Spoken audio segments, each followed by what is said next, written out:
A medida que las tecnologías han ido avanzando, esa idea de poner esta capa de derechos de autor sobre las creaciones se ha ido cuestionando cada vez más fuerte. Y ya con Internet resulta un poco anacrónico pensar en los derechos de autor como se pensaba hace 30 o 20 años.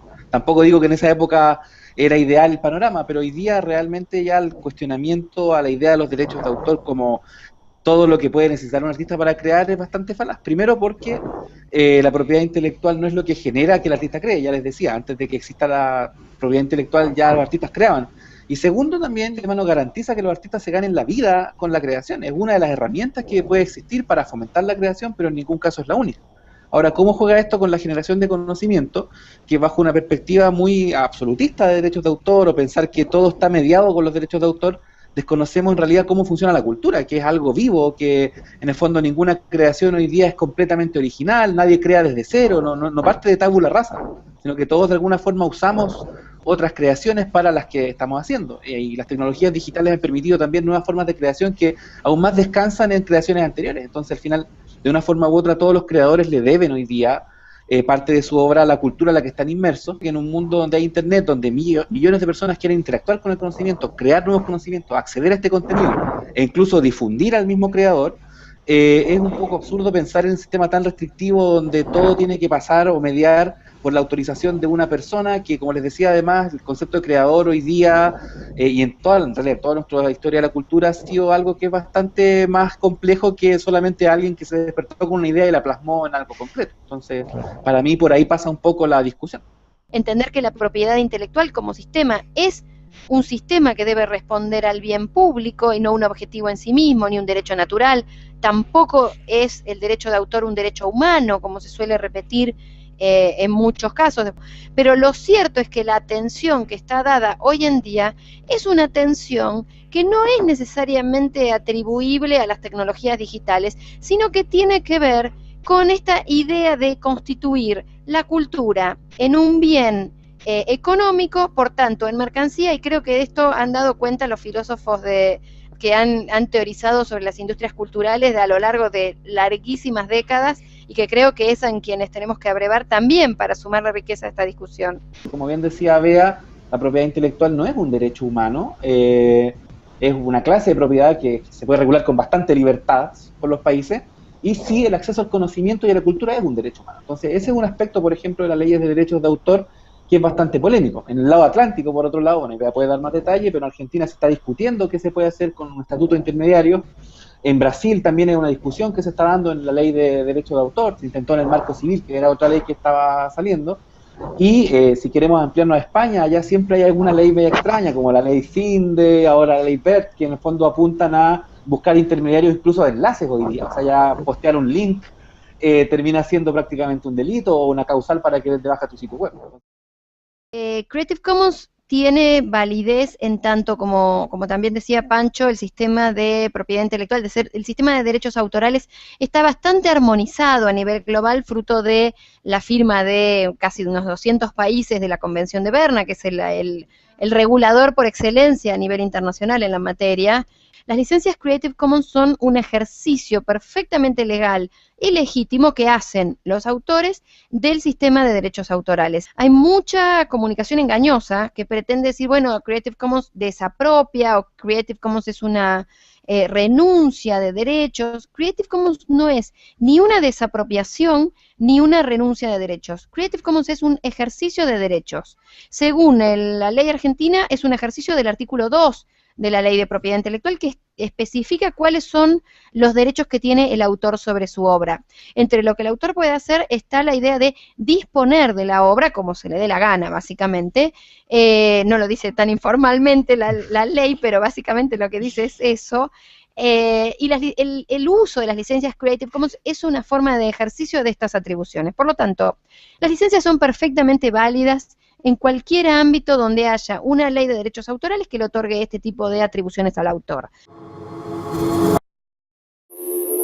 Es una aplicación que lee diccionarios, que puede importar diccionarios de otras fuentes abiertas como StarDict o GoldenDict que existen en Internet, pero que está orientado a diccionarios de Iberoamérica que están en peligro de extinción, ya que en Bolivia tenemos muchas lenguas originarias. Entonces uno entra a la aplicación y se descarga los diccionarios que quiere de diferentes autores que han cedido su contenido para esta aplicación. La idea es que lo tengan en un celular y puedan tener ciertas palabras clave que necesitan para sus proyectos, para interactuar con la gente, o en las instituciones públicas, cuando viene alguien que no habla español de estas comunidades y quiere un servicio y necesitan algunas palabras clave que pueden encontrar ahí para poder brindarles ese servicio sin obligarlos a que sepan español, ayudándolos a darle un sentido a su lengua y preservarla, ¿no? Este paso a la tecnología es muy importante para estas comunidades, ¿no?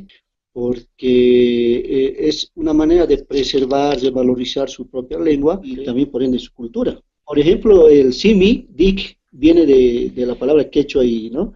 Dice simi, palabra, diccionario, dik, diccionario de palabras, ¿no? Entonces, tiene una relación muy interesante, que la tecnología se adecue a la cultura y a la lengua. Vamos a crear un nuevo grupo que muy pronto va a estar disponible el acceso y a la mano de todos. Es la comunidad de Mozilla nativo, el cual es, como repito, es concentrar los esfuerzos por traducir y localizar Firefox a las 6.000, 7.000 lenguas que hay alrededor del mundo. Actualmente tenemos liberado 30 paquetes de idiomas de Firefox en lenguas indígenas de diferentes países que son desde México, Guatemala, Ecuador, El Salvador y Belice. Pero sí, se requiere mucho trabajo todavía para reconocer que son lenguas distintas a cómo las clasificaron, o incluso con lenguas que apenas están escribiéndose. Y he visto cómo es el proceso y la evolución de cómo se crea una escritura, o incluso también esfuerzo para revivir la lengua de una región. La discusión era cómo llamamos a archivo. Entonces hemos analizado que el archivo es un espacio donde se guarda, se documenta, se lleva, ¿no? Entonces en Aymara, donde se guarda y se lleva productos, etcétera, se llama epi. Es como un bulto donde se guarda objetos y también sirve para trasladar. Entonces, de esa manera se llegó a la conclusión de algunas palabras. Entonces, las comunidades, los niños especialmente, hemos tenido la experiencia en una escuela en el área rural, cuando ve la interfaz de este AbiWord, por ejemplo, ve que está escrito en su lengua. Entonces, él va relacionando eso y entra, ¿no? Y guardar, por ejemplo, y maña, que es en Aymara, y en castellano guardar, entonces va utilizando. Alrededor de la ciudad donde vivo, en Mérida, Yucatán, me encuentro, ¿no?, que en los lugares públicos que comparten internet inalámbricos, siempre hay grupos jóvenes que están ahí utilizando internet con sus laptops.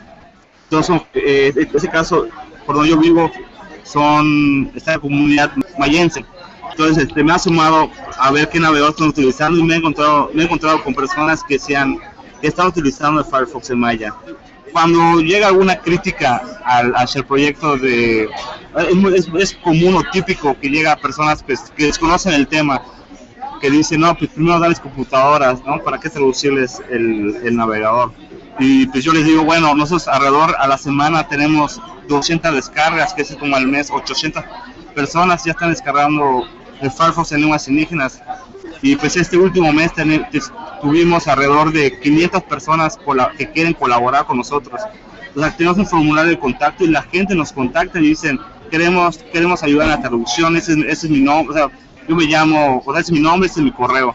Y pues son muchas personas que nos han contactado y tenemos mucho que qué hacer, ¿no? Para coordinarnos mejor. Por eso muchos los que quieren ayudar y todos hablan lenguas indígenas. Enredada es un proyecto local, es un proyecto de Nicaragua donde participan mujeres de Managua y también participan otras mujeres y activistas de otros departamentos del país. Básicamente Chicas Poderosas es como una sala de experimentación de trabajo en equipo donde se logra un ambiente muy confortable para que las mujeres no se sientan atacadas por no ser tan listas para trabajar con tecnología. El Hacks and Hackers en Buenos Aires fue desarrollado por Mariano Blechman, que es un chico que es becario como yo. Entonces lo que intentamos hacer este año es con Chicas Poderosas aumentar la cantidad de mujeres que vienen a Hacks and Hackers que se apuntan a este tipo de temas de trabajos en software. Ahí en la Media Party había muchos trabajos abiertos, una media fiesta para mostrar todos los trabajos donde había muchas mujeres ya trabajando en equipos y cada vez se ve más. El año pasado habían todavía menos, este año más y cada vez más. A nivel periodístico, Latinoamérica está muy fuerte y son mayoritariamente mujeres. La parte de desarrollo es que normalmente son hombres, pero cada vez más el periodismo digital es una mezcla de periodistas con desarrolladores, entonces nos toca trabajar juntos. Y lo que interesa es que no es solamente que tengamos de escribir código, que es una cosa mundialmente más de hombres, porque es un espíritu más racional y nosotros tendemos a tener una mentalidad más emotiva, pero también es necesario emociones en el desarrollo. Y el desarrollo no es solamente escribir código, es también manejar personas, manejar emociones y deadlines y multitasking y todo eso que las mujeres es su fuerte, son estas partes. Entonces hay que perder el miedo de código, es solamente HTML y JavaScript. No, hay mucho más para la de escribir código. Nosotras para el taller de ciberfeminismo hicimos una presentación así como un poco de una mirada al pasado, una mirada histórica de estas mujeres que realmente hicieron grandes aportes pero que no se conocen. Básicamente es con mujeres ingenieras. A veces es como seguimos reforzando lo mismo, como los hombres y las ingenierías, digamos, o los hombres son los ingenieros y las mujeres somos las comunicadoras. Realmente para esto de los medios se necesitan de las dos cosas, ¿verdad? Noticultura es un proyecto de periodismo cultural digital. Son como nuestros tres pilares. Nosotros somos un equipo de escritores principalmente y nos dedicamos a contar historias culturales que ocurren en Nicaragua. A veces cubrimos la región centroamericana con crónicas y los criterios es intentar, yo creo que el reto está en no hacer, también no abusar. Creo que es usar el hipervínculo pensando en contar más historias, es decir, que aporte algo y complemente a la historia, que nos ayude a completar el dibujo. El editor web, principalmente de los textos, debe tener esa visión que no tiene el editor de los textos impresos, que es, además de corregir ortográficamente y gramaticalmente, el editor web aporta y termina de construir la historia. En el 2007, 2008 y empezamos a trabajar en esta idea que nos surgió, que era cómo podíamos usar la red para componer música y no solamente para difundir la música, ¿no? Y terminamos armando una versión que la pusimos online, que logró generar como un espacio interesante en internet y entrar a nuclear una serie de actores. Lo que se da es, por un lado, muchos músicos les interesa agarrar material de otros y remixarlo, meterle otras pistas, hacer cosas tomando material de otros. Y por otro lado, muchos músicos, Red Panel les sirve para complementar las cosas que están haciendo. Por ejemplo, estás haciendo un demo de una canción y te falta un buen solo de trompeta y no tenés trompetista a mano, entonces digo, Red Panel te puede servir para hacer enganche con ese trompetista y que te grabe algo, el solo que estabas buscando y este tipo de cosas, que son como mucho más pragmáticas y menos en red, si querés, pero que sin embargo, en parte son los usos concretos que se le fue dando a la plataforma y que es lo que hace que crezca y que sea tan bien recibida por parte de los músicos. Cuento Colectivo es un proyecto que se fundó en abril de 2011. Básicamente en lo que consiste el proyecto es que se proponen como diferentes ejercicios de escritura de ficción que los usuarios van terminando. Pueden ser de distintas formas, pueden empezar a partir de una oración, a partir de un párrafo, un título, una foto. Ya llevamos son como alrededor de 160 cuentos terminados entre los usuarios. Los países que más visitan Cuento Colectivo son Colombia, Argentina, España y México. Esos son, digamos, los 4 países que siempre están como peleándose el primer puesto de más visitas mensuales. Pero se mete gente de todas partes del mundo, digamos Perú, Venezuela, Ecuador, todo el resto de los países de la comunidad iberoamericana, pero también hay visitas, digamos, de Francia, Italia, etcétera, en fin, de todas partes del mundo, pero como ya les dije, los principales países: Argentina, Colombia, España y México.